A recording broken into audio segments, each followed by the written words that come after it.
Hello friends, welcome to ज्ञान अभियान। अपने पिछले वीडियो में हमने वर्ण के बारे में पढ़ा था और आज हम पढ़ने वाले हैं शब्द के बारे में। शब्द क्या है? आपने देखा है, जब हम मुंह से बोलते हैं तो बोलते समय हमारे मुख से अनेकों शब्द मिलते हैं, शब्द निकलते हैं मुंह से। और ये जो शब्द है जो हम मुंह से बोल रहे हैं, जो मुंह से निकल रहे हैं, ये सभी शब्द वर्णों से बने हुए होते हैं। तो वर्णों का सार्थक मेल, ऐसे वर्ण जिनको मिलाने के बाद कोई मीनिंग निकले, जो मीनिंगफुल होते हैं, उन्हें ही हम शब्द कहते हैं। देखिए कैसे बनते हैं शब्द। जैसे हमने लिखा है यहाँ पर तोता, तो तोता तो एक शब्द है। अब उसके वर्ण क्या होंगे? ये होते हैं वर्ण इसके त जमा ओ जमा त जमा आ, ये सभी वर्ण है। जब हम इनको मिला देते हैं तो बन जाता है तोता। अगर इनको मिलाने के बाद कोई सार्थक नहीं बनेगा, कोई अर्थ नहीं निकलता, तो जो है शब्द ये नहीं कहलाएगा। तो आज हम वही लिखने वाले हैं शब्द के बारे में कि दो या दो से अधिक, दो भी हो सकते हैं, दो से ज्यादा भी हो सकते हैं। इसमें तो जैसे दो ही थे, दो से ज्यादा भी होते हैं। दो या दो से अधिक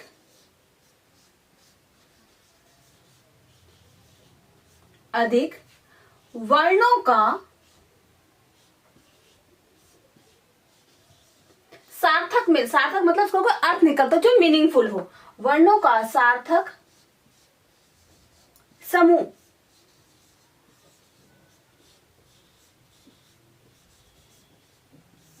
शब्द कहलाता है, शब्द कहलाता है।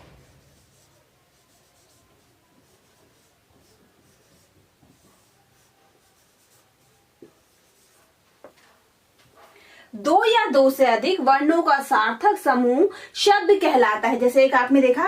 अब हम एक एग्जांपल और लिखते हैं। हमने जैसे लिखा यहाँ पर मछली, इसमें दो से अधिक वर्ण है। मछली में देखिए मा आ जमा छ जमा मछली आ, उसके बाद ला में ई है, ई बड़ी ई, ये बन गया मछली। ये सभी जो है वर्ण है।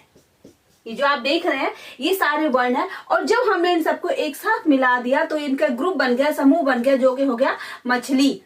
ये है सार्थक, वर्णों का सार्थक समूह, वर्णों का सार्थक समूह जो कि शब्द कहलाता है। तो आप समझ गए होंगे कि शब्द क्या है। अब हमें पढ़ना है कि शब्द जो है वो कितने आधारों पर बनते हैं, शब्द वो कितने आधार पर बनाता है। भाषा में शब्द कितने प्रकार से होते हैं, भाषा जो है उसमें शब्दों को कितने प्रकार से विभाजित किया गया है, कितने प्रकार से बांटा गया है। हिंदी भाषा में शब्द को 4 प्रकार से बांटा गया है। पहला उत्पत्ति के आधार पर, दूसरा रचना के आधार पर, तीसरा अर्थ के आधार पर और चौथा प्रयोग के आधार पर। देखिए कैसे। यह है पहला उत्पत्ति के आधार पर, आधार पर। दूसरा है इसका रचना के आधार पर, रचना के आधार पर, आधार पर, रचना के आधार पर। तीसरा हो जाता है यहां पर अर्थ, यानी इनका मीनिंग क्या है, जो उनका मतलब है वो क्या है, अर्थ के आधार पर, अर्थ के आधार पर, अर्थ के आधार पर। और जो चौथा है वो है प्रयोग के आधार पर। प्रयोग यानी हम का यूज कैसे करते हैं, कहां पे हमें क्या क्या यूज करना है उसके हिसाब से। प्रयोग के आधार पर। तो हिंदी भाषा में जो शब्द को 4 आधारों पर बांटा गया है, 4 आधारों पर वर्गीकृत किया गया है। और वो 4 आधार जो यही हैं, उत्पत्ति के आधार पर, रचना के आधार पर, अर्थ के आधार पर और प्रयोग के आधार पर। तो सबसे पहले हम पढ़ेंगे उत्पत्ति के आधार पर कि उत्पत्ति के आधार पर जो है शब्द कैसे होते हैं। पहले हमें ये पढ़ना है। तो आइए इसको मिटाते हैं। अब हम पहला पढ़ने वाले हैं उत्पत्ति के आधार पर।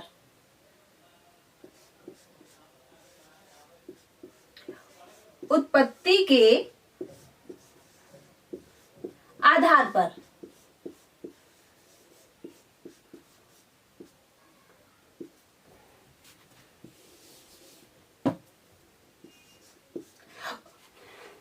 हिंदी भाषा में भी जो शब्द है उसको उत्पत्ति के आधार पर में भी 4 भागों में बांटा गया है। पहला तत्सम, तद्भव, देशज और विदेशी शब्द। 4 तरह के शब्द होते हैं जिनका विभाजन जो उत्पत्ति के आधार के अंतर्गत किया गया है। देखिए कैसे। क तत्सम,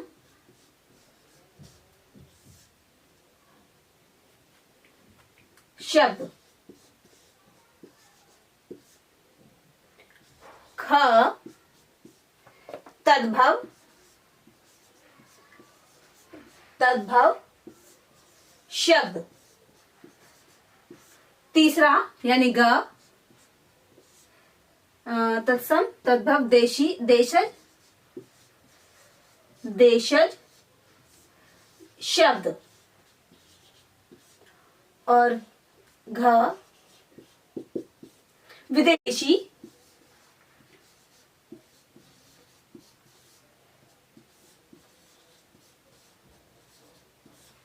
तो उत्पत्ति के आधार पर जो शब्द को 4 भागों में बांटा गया। पहला तत्सम शब्द, तद्भव शब्द, देशज शब्द और विदेशी शब्द। तो अब हम सबसे पहले पढ़ेंगे इसके तत्सम शब्द के बारे में कि तत्सम शब्द जो है वो क्या है। तो पहला हम का वाला लेते हैं यहां पर। तत्सम शब्द। अब हम पढ़ते हैं कि तत्सम शब्द जो है वो क्या है। तत्सम शब्द हिंदी भाषा में प्रयोग होने वाले संस्कृत भाषा के वे शब्द हैं जो संस्कृत भाषा में हिंदी भाषा में प्रयोग करते हैं, लेकिन बिना किसी से फेरबदल के, बिना किसी परिवर्तन के। यानी कि ऐसे शब्द जो संस्कृत भाषा के शब्द है और बिल्कुल जैसा हम संस्कृत भाषा में उनको प्रयोग करते हैं बिल्कुल सेम एज इट इज उन शब्दों को हिंदी भाषा में प्रयोग किया जाता है। जैसे कि सूर्य, घोटक, कर्ण। तो आप समझ गए होंगे कि तत्सम शब्द क्या है। तत्सम शब्द वे शब्द हैं जो संस्कृत भाषा से हिंदी भाषा में बिना किसी परिवर्तन, बिना किसी फेरबदल के बिल्कुल सीधे ही प्रयोग किया जाता है। आइए वो देखें तत्सम शब्द क्या है। संस्कृत भाषा के वे शब्द जो हिंदी भाषा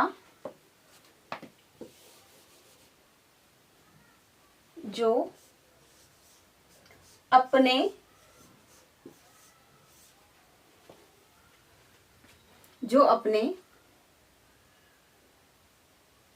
संस्कृत भाषा के वे शब्द जो अपने मूल रूप यानी उनका जो वास्तविक रूप है वही मूल रूप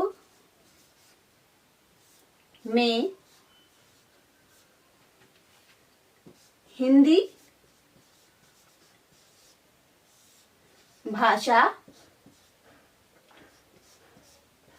में प्रयोग किए जाते हैं,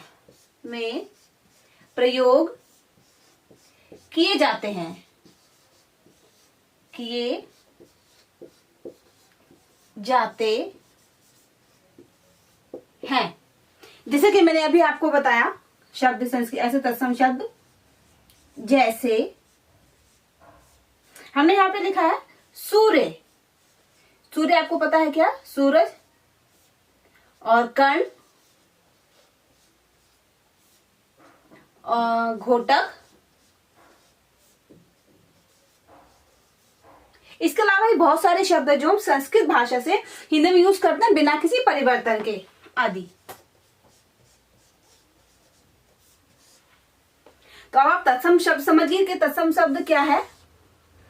तत्सम शब्द वे शब्द हैं जो बिना किसी परिवर्तन के अपने मूल रूप में ही हिंदी भाषा में प्रयोग किए जाते हैं, उन्हें हम तत्सम शब्द कहते हैं। जैसे सूर्य, कर्ण, घोटक आदि। इसके बाद हमारा दूसरा आता है तद्भव शब्द। तो इसके बाद हम तद्भव पढ़ते हैं, देखिए कैसे, इसको मिटाते हैं पहले।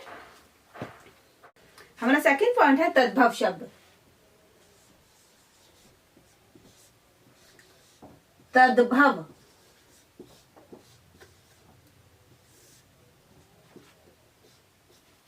शब्द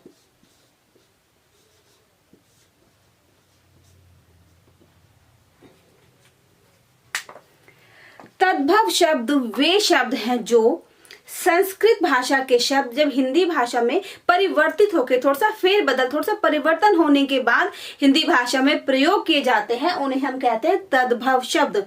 जैसे कि अभी हमने पढ़ा था तत्सम में सूर्य, जब हम उसे तद्भव में करते हैं तो वो हो जाता है सूरज।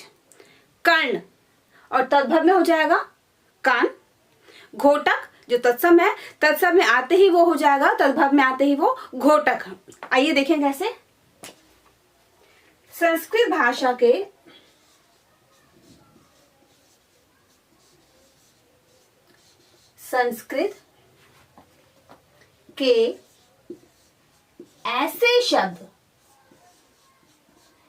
ऐसे शब्द जो परिवर्तित यानी बदल कर, जिनमें परिवर्तन हो जाता है।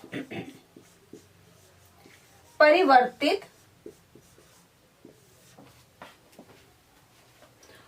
संस्कृत ऐसे शब्द जो परिवर्तित होकर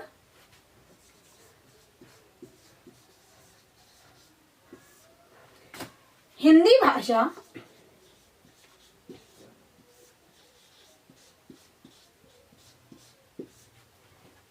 में प्रयोग किए जाते हैं।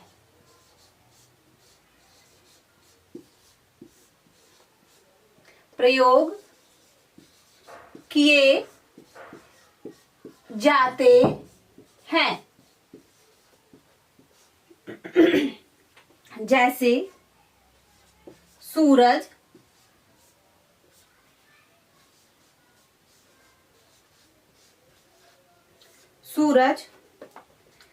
कान,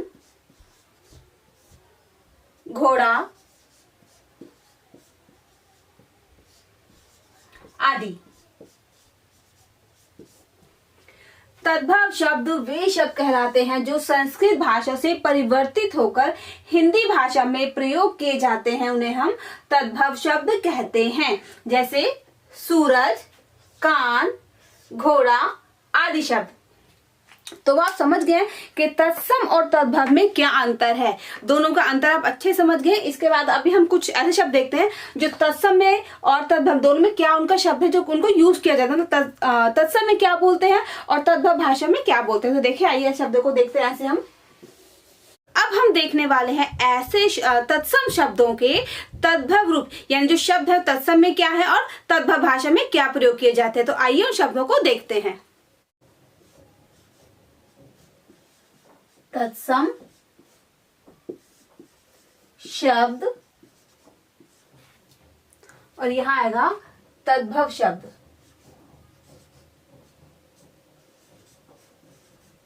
तद्भव शब्द पहला शब्द हम यहां लिखते हैं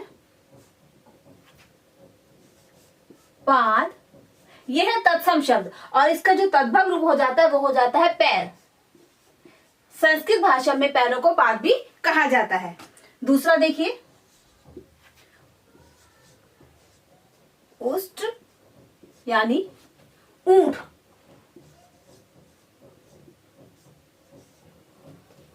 तीसरा देखिए उल्लूक।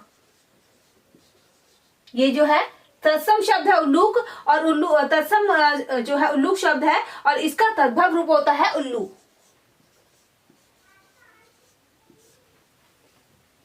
उल्लूक का तद्भव रूप हो गया उल्लूक। इसके बाद देखिए अंध।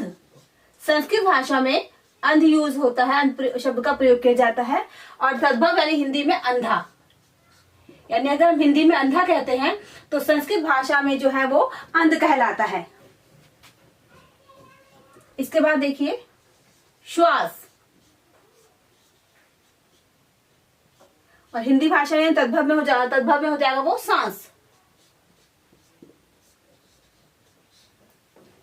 ये है तत्सम और ये है तद्भव रूप। इसके बाद देखिए अश्रु। संस्कृत भाषा में आंसुओं को अश्रु कहा जाता है और हिंदी में आंसू। आंसू। इसके बाद देखिए ओष्ठ। ओष्ठ, इसका हिंदी रूप हो जाएगा ओठ। ये हो जाएगा ओठ। इसके बाद देखिए पक्व, जिसका तद्भव रूप होता है पका। पका शब्द हो जाएगा। इसके बाद एक और देखिए गंधर्व, यानी के गधा। अगर आप लोगों ने संस्कृत पढ़ी तो आपने यहाँ पे गधा नहीं गधा भी पढ़ा होगा, और पढ़े तो है ही आप लोगों ने। इसके बाद देखिए शत, यानी तो सभी को पता है 100। और देखिए गुहा, ये होता है गुफा।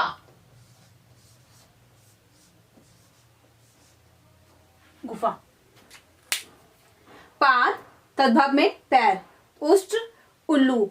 उलूक, सॉरी, उष्ट ऊंट, उलूक उल्लू, अंध अंधा, श्वास सांस, अश्रु आंसू, ओष्ठ ओठ, पक्व पका, गधर गधा, शत 100, गुहा गुफा। तो ये थे तत्सम शब्द और ये है इनका तद्भव रूप। इसके बाद अभी हम कुछ और शब्द देखते हैं, तो पहले से इन्हें मिटा देते हैं ताकि वो लिखना आसान हो जाए हमारे लिए। कंटक। कंटक, कंटक यानी कांटा। कांटा। कूप यानी कुआं।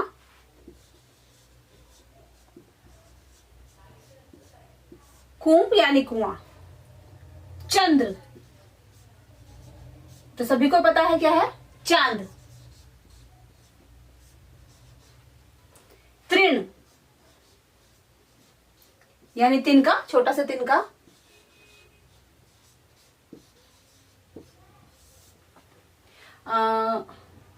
दंत यानी दांत। दिवस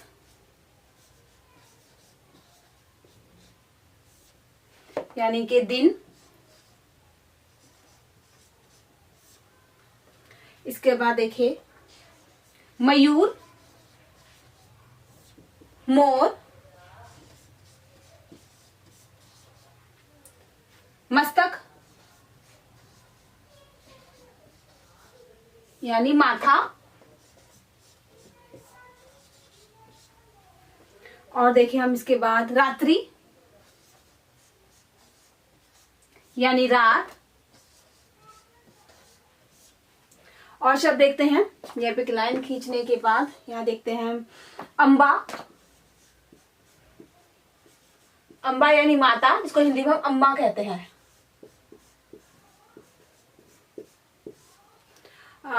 वधू यानी कि बहू।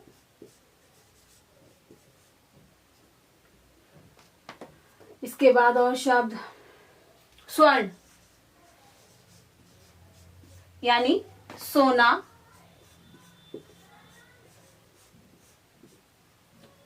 सप्त यानी 7।